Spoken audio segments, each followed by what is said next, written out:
It's another month, so let's go back and look at all the films and TV shows that I watched in the month of December. As you can see, it's a bit of a different setup here. So the first film I watched last month was The Holdovers. I wanted to watch some Christmas films in the run up to Christmas, obviously. So I watched this because it was a Christmas film. For some reason it's releasing this month in the UK, and why?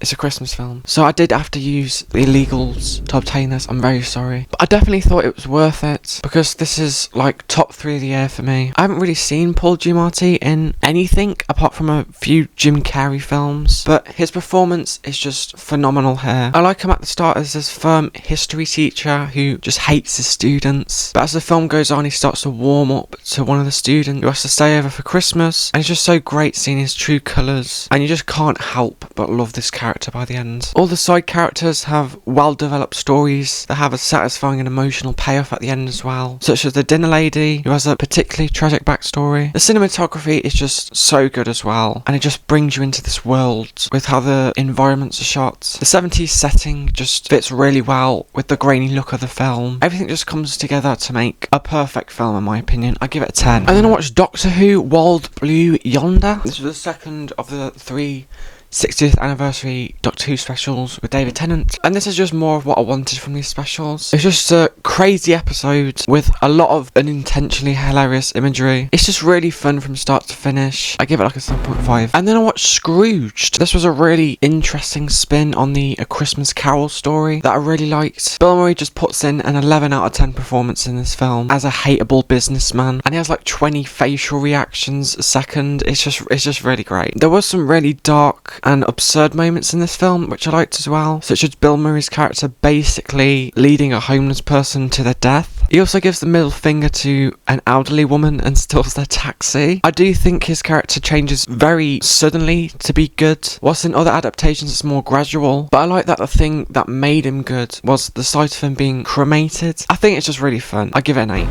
And then I watched Violent Night. This was another really fun time with David Harbour playing a Santa who beats up people. I found the action in this film to be surprisingly well done and well choreographed as well, and the weapons Santa uses in this film are just so creative. I think the film is a bit confused tonally, as there are some moments in this film that feel too much like a Hallmark Christmas film, and then a few minutes later Santa's bashing people's skulls in, but it does kind of add to the parody nature of the film in a way. The child actor wasn't the best as well, and she shows up maybe a bit too much in this film, and I just wish there was more of a focus on Santa, because David Harbour's performance is just so fun. I just wish we got to see more of Santa's Viking backstory, and it never explored how he managed to live for this many years. There's a lot of logical stuff to do with Santa that doesn't make a lot of sense, but I don't think it should. It's not taking itself too seriously, and I appreciate that. I give it a 7. And then I watched Bad Santa. This was just a classic 2000s raunchy comedy with a surprisingly heartwarming twist. I thought Billy Bob Thornton did a great performance as this extremely alcoholic guy. I really like how they develop his character and how he warms up to this child who he basically broke into the house of and stayed there. There's just some really heartwarming moments with the child that come back around in the final act, and it just made for such a satisfying watch. I also thought that the comedy was great. It's really funny in a very unique way. There were some gross out moments that I wasn't the biggest fan of, like the boy having an extremely snotty nose for a good chunk of this film, but apart from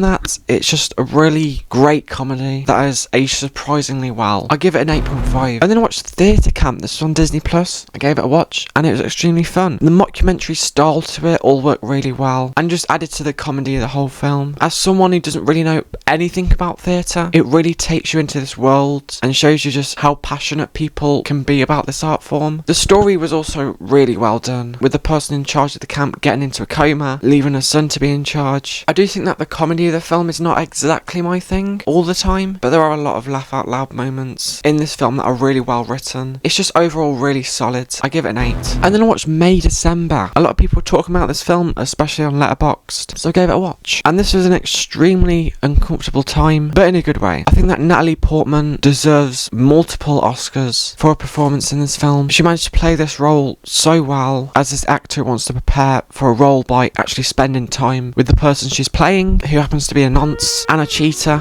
but mostly a nonce. Ow. And Julianne Moore's performance is also great, but also disturbing, as she just has a really unpredictable nature to her, and the way she acts just makes my skin crawl. She probably also deserves an Oscar. I just love how it delves into the mental trauma of the husband, and how basically being taken advantage of at such a young age can just result in so many problems in the long term. The direction of this film just adds to the awkward nature of it as well, and it works hand in hand with the script to just create a really well done film that gets across all the feelings it wants to. I think this is a film that the more I talk about, the more I appreciate it. I give it a 9. And then I watched Doctor Who The Giggle. This is the third and final special in the 60th anniversary specials featuring David Tennant, and I think it's the best. I just felt like it wrapped things up in a really unexpected way that I actually liked and I found to be really satisfying. And Neil Patrick Harris just puts in a great performance as the villain of the episode. He was just so over the top and creepy at points. I like as well how it's a passing of the torch to the next Doctor, but it also has a lot of openness for David Tennant to return, which I do kind of like as well. I give it an 8. And then I watched National Lampoon's Christmas Vacation. I haven't actually seen the other vacation films, but I've heard this is the best one. I do want to check out the other ones as well. I might do that this year. But this was a really fun time with some really dry humour that I really liked, and just a lot of great slapstick. I don't think all the jokes land, and I do think it's slightly overrated, but it's a fun Christmas watch start to finish with a really good theme song. I give it an 8. And then I watched Black Christmas. I heard this was one of the best Christmas films, and it's directed by the same guy who did A Christmas Story, which I really love, so I gave it a watch. And it's probably the most suspenseful and genuinely terrifying Christmas film that I've seen. It's a pretty straightforward slasher plot for the first 2 acts, which was fine, but I did feel like I've kind of seen this before in other films. But the third act just completely shocked me with how well everything was executed and how they went about executing it. The cinematography is just beautiful to look at most of the time as well, and there's just some masterful shots in it, with the final shot of the film just really sticking with me with how well it's done and how creepy it is. The gore of this film really holds back, which I actually thought benefited the film, as it leaves a lot of what this murderer can do to the imagination, and the murderer himself is just so unnerving with how he can do all of these different voices and just the moaning. It's probably one of the best slashers I've seen, up there with Halloween. I give it a 9. I saw the poster for this film and it looked like a Christmas horror film, so I gave it a watch. As I went into this film, I realised that this was a zombie horror Christmas film, which I got excited about because it was giving me some like Shaun of the Dead vibes. And then they started singing. Yeah, I didn't realise this was going to be a musical going in, and I wish I did, because I'm not the biggest fan of musicals unless they're done really well, like Chitty Chitty Bang Bang or Willy Wonka and the Chocolate Factory, and this one was just extremely obnoxious. This whole film just felt like a theatre production in film form. I just found every character in this film to be unlikable, and they tried so hard to inject emotion into this film with the people getting infected, and I just couldn't care less, to be honest. The biggest sin of this film is that I was cringing every few seconds, either from the attempts at humour or the songs being sung. I just physically recoiled at some of the jokes in this film, I'm sorry. When the headmaster started singing, I became physically repulsed. This film was just very hard to sit through in my opinion, but I do appreciate how unique this film is, and the set design and the practical effects are really good, but everything else I just wasn't feeling at all. I gave it a 5. And then I watched The Night Before. This is just a really fun Christmas comedy. I just had a great time with it. It really reminded me of other Seth Rogen films like Pineapple Express and This Is the End, but with a more grounded concept, with these 3 guys just wanting to have the night of their lives. There's just some really fun, well-written jokes in here, and you've got Michael Shannon playing a drug dealer who's actually an angel in disguise. I do think they tried a bit too hard to have an emotional core to this film and make it deeper than it actually is, but overall, again, I think it's a really fun time.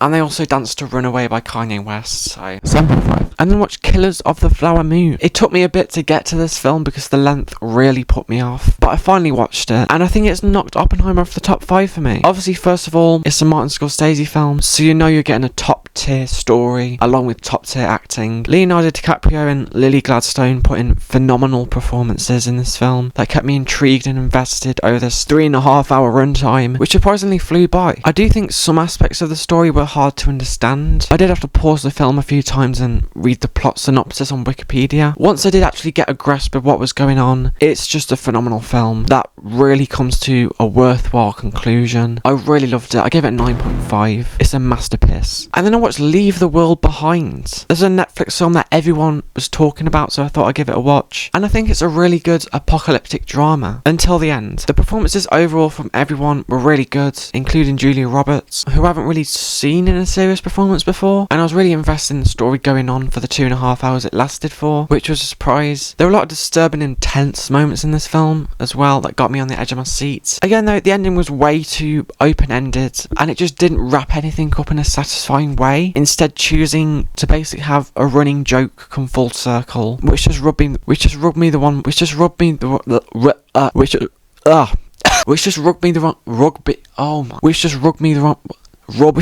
wrong way. I just felt like the writers didn't know how to end the film, so they just ended it the easiest way they could. I did find it to be really solid for the first 2 acts though, and the pacing was surprisingly good as well. I give it a 7.5. And then I watched Chicken Run. I wanted to watch this for the second film that came out this year, and it was a pretty fun time. I remember having this on DVD, and I think I watched it 1 or 2 times when I was really young, but I didn't remember a thing from this film, so I'm counting it as a first time watch. First of all, stop motion is my favourite style of animation, and this film just looks so good, and the work that went into the style is just so much that you can't help but respect it. The story going on here is pretty simple. These chickens wanted to escape from being killed by these farmers, and it's just fun to watch the different ways these animals try to escape. I also didn't remember Mel Gibson being in this film as an American chicken who kind of gives everyone false hope, and how he tries to work his way out of that was fun. It's just a short, satisfying watch with great animation and just some really good cinematography at points which I wasn't expecting. I give it an 8. And then I watched Chicken Run Dawn of the Nugget. This is a pretty good sequel that does a great job at continuing the story of the first, I think, over 20 years later. I thought the new voice casts for a lot of the characters did a good job at replicating the voices from the last film. And you've also got Bella Ramsey voicing the daughter of the 2 main characters, and it's really weird hearing her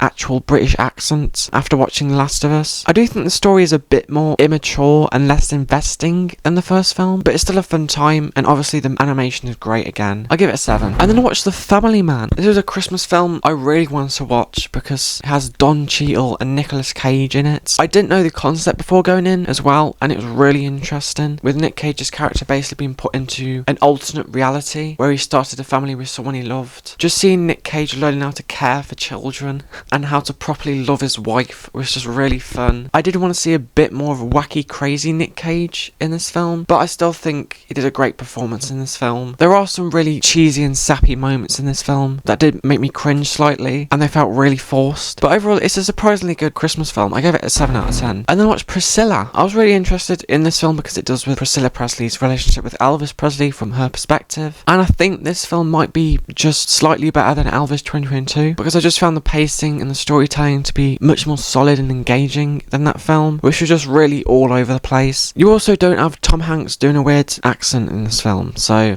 yeah, I found the story of how these 2 fell in love to be really interesting, and it shows Elvis in many different lights, which I like, because he really wasn't perfect. The cinematography of this film is great as well, and it just feels like the 60s and 70s, if that makes sense. I do think there are some moments where the visuals could be a bit more ambitious, especially in the trip sequence in this film, but it's still a very solid biopic. I give it an 8.5. And then I watched Dream Scenario. This is a film that I was excited to see for a long time after seeing the trailer. I've really just grown to love Nicolas Cage as an actor. Obviously, I just watched The Family Man days before, and this is definitely in my top 10 films of the year, which I was actually expecting. I just think Nick Cage puts in one of the best performances I've seen from him in this film. I think it's much more subtle than other performances from him, but it just works really well. The concept of this film is probably one of the most original and unique of the year, where a huge amount of the population sees Nick Cage's character in their dreams. This film works really well as a dark comedy as well. There's actually a fart joke in here that actually made me laugh just by Nick Cage's face and just the awkwardness of it all. It was done so well. And then halfway through the film, you get the twist in everyone's perception of this guy through the dreams, and it's pretty sad seeing the downfall of this character. Although what he did to cause his downfall was not great, the whole marketing side of this film was just so fun as well, and Michael Cera just puts in a really fun performance. It's just a great film with a surprisingly bittersweet ending. I give it a 9.5. And then I finished watching Rick and Morty season 7. I didn't actually watch the whole season this time, only episode episodes 4, 5, 6, 9, 10. But from what I saw, I really liked the season. I mentioned this in past end of month videos, but the new voice actors might be an improvement over Justin Roiland, as they can bounce off of each other and they just have better on-screen dynamic between Rick and Morty, in my opinion. There's just some really good standout episodes here as well that just have some great concepts. And the finale might just be Rick and Morty's best. Like, I really loved it. I give it an 8.5. And then I rewatched Home Alone for Christmas Eve. I technically didn't really watch this since I was listening to the Weekly Planet's commentary on it, which they released for free on YouTube, where they went on a lot of tangents. But I've seen this film so many times now, so I know that it's a Christmas classic. I give it a 9. And then I rewatched Creed for Boxing Day. I wanted to watch the Creed films for Creed 3, which I hadn't watched yet. So I gave this a rewatch, and it's actually better than I remember. I actually picked up on a style on this film that I didn't recognise first time watching. Just the camera work and the editing all come together to make something that really stands out in a good way. There's a lot of great long shots in this film as well, like when Adonis is walking out into the ring with Rocky. Just the atmosphere it builds is just great. I also think it builds up Adonis's character almost as good as Rocky in this film. His character is just so likeable, and Michael B. Jordan just puts in a standout performance. You've also got the return of Rocky, obviously, now as like a legacy character, and they just do such a good job of developing his character and treating him like a lonely old man who's lost everything. I'm going to stop raving about this film in a minute, but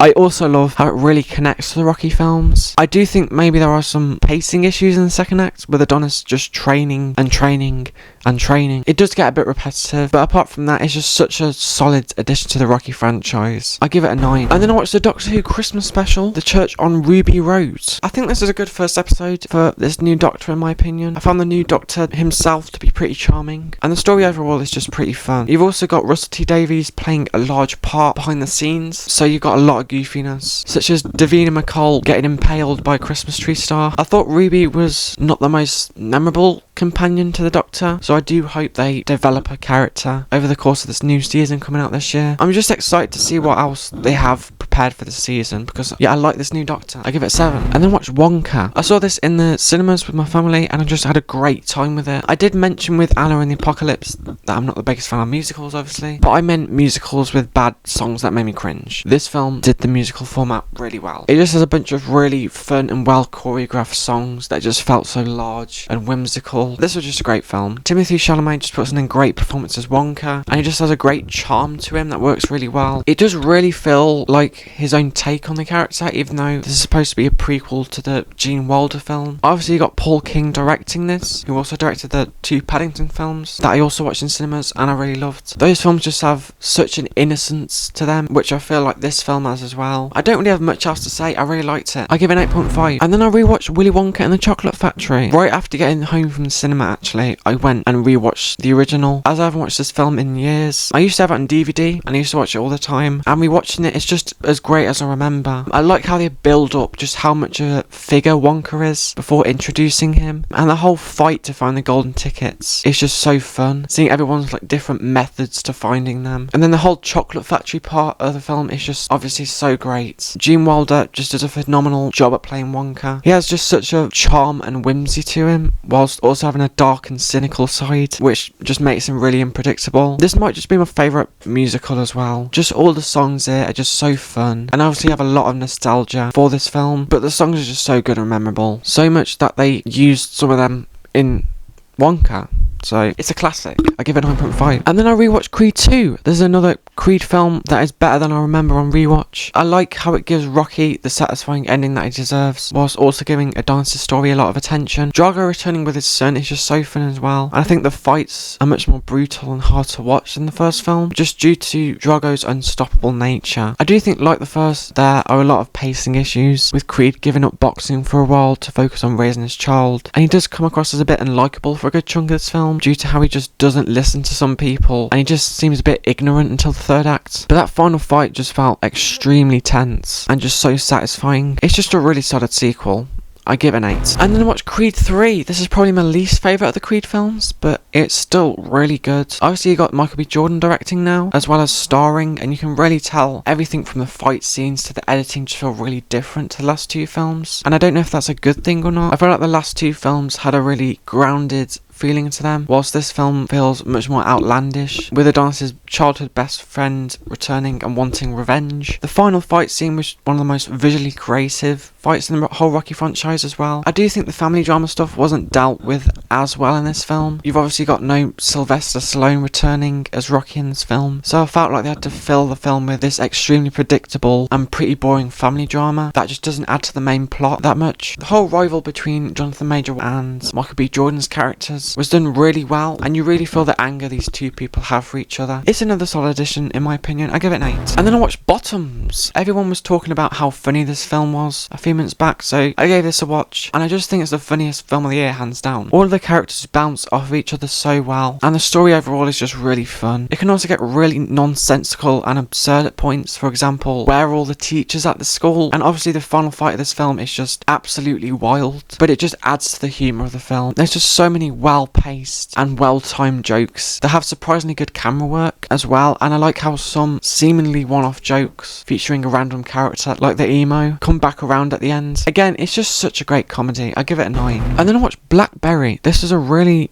great biopic about the rise and fall of the Blackberry phone, which is surprisingly very interesting. I love the mockumentary style of the camera work in this film, as it really feels like you're right in the room with all these people, and it just adds to the stress of everything. The performances from everyone involved were just really great, and you really feel for these characters who are obviously based on real people when something goes wrong. There's a lot of business talk in this film, but it managed to keep me entertained and tense for a good majority of it, and the ending was just heartbreaking to see. I give it a 9. Then the final film I watched this year was Thanksgiving, which is a weird film to finish off the year with, but yeah, I finished off the year with that. It was a surprisingly good slasher that has TikTok star Addison Rae in it. There are some aspects of it which kind of remind me a bit of Scream. You've obviously got some really creative and gory kills going on in there, and it's just one of the best horrors of the year overall. I do think the third act wasn't that memorable, and it was pretty underwhelming in my opinion, but I just had a really good time with it. I don't know what else to say. I'll give it an 8. And then the final TV show that I watched last year was